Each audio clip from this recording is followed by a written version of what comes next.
Shadow of the Colossus was developed by Team Ico and was published by Sony. Unlike Ico, this game was very anticipated thanks to some higher promotion, and upon the game's release it was very well received both by critics and players. But what do I think of the game? Is it good, bad, or just meh? The adventure begins with a young man who is typically referred to as the Wanderer. Wanderer travels to a place known as the Forbidden Land. Once there, Wanderer heads for a temple where he places the body of a woman named Mano. While in the temple, Wanderer is confronted by a voice of a creature called Dorman. Wanderer asks Dorman if it is possible to revive Mano. Dorman says it is possible, but in order to do so, Wanderer will have to slay 16 Colossi. In terms of story, I really like it. Much like Ico, the story is very simplistic and feels very much like a Greek fable, and the game pulls it off very well. There is a lot of mystery surrounding the characters and even the location. However, I think this is fine since it helps keep things interesting and simplistic. Even though the story isn't anything very original, I don't want to spoil anything for anyone as it's something you should experience yourself, much like Ico. I will say, however, the game does foreshadow its ending right at the beginning of the game. Shadow of the Colossus is best described as a boss rush adventure game. Your main goal is to use your horse Argo to take you across the Forbidden Land to fight the Colossi. The Forbidden Land is a very open area, which is kinda boring, but it doesn't take long to get across the Forbidden Land. Plus, there are fruit trees and lizards scattered throughout the Forbidden Land that slightly increase your stats. Argo itself is a bit awkward to control,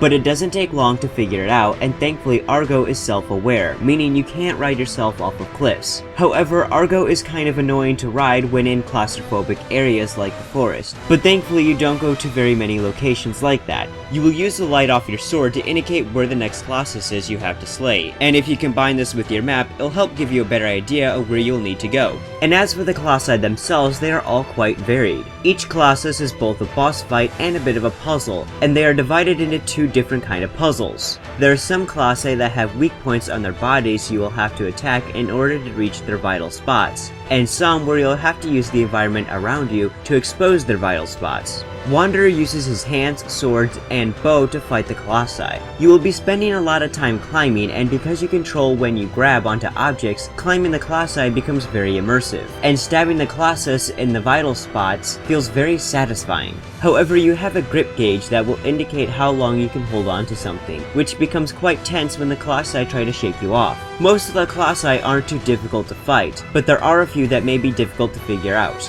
Dorman will give you advice if you seem to be having trouble, but some of his hints can be quite vague. I will say the 9th Colossus is easily the worst in the game and my least favorite to fight. Plus, there are two smaller Colossi that tend to give you an annoying amount of time to stab it, and when they hit Wanderer, he takes a long time to get back up, which can get frustrating. After you beat the game, you will be able to play a harder mode and do time trials, which grant you special items that help add replayability. The game is visually gorgeous. The Forbidden Lands, though very open, is very nicely detailed, and thanks to a lack of loading screens, you can really get immersed into the game's world. Argo and Wanderer are well detailed and have some good animation. However, the Colossi themselves are the ones who steal the show. They are extremely well detailed and have some fantastic animation to them. Not only that, but the large Colossi really do feel like colossal monsters. The music is also very great, with some extremely memorable tracks that fit the game's tone. Shadow of the Colossus is a very unique gaming experience that is very well made.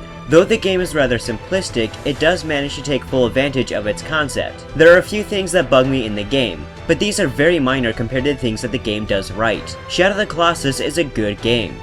It's a classic 6th generation game that I think anyone who loves video games should play. It's much easier to get into than Team Ico's last game. I genuinely love this game, as the more I play it, the more I fall in love with it. Shadow of the Colossus is one of my favorite PS2 games that I enjoy playing time and time again. Hey, I hope you enjoyed that video, and I also hope you found it to be reasonably informative. If you'd like to see more of my videos, please check out my channel and subscribe if you'd like. If there's a certain PS2 game you'd like to see me cover sometime in the future, then please leave a suggestion down below. I'm MCB, the PS2 Gamer, and I'll see you guys next time.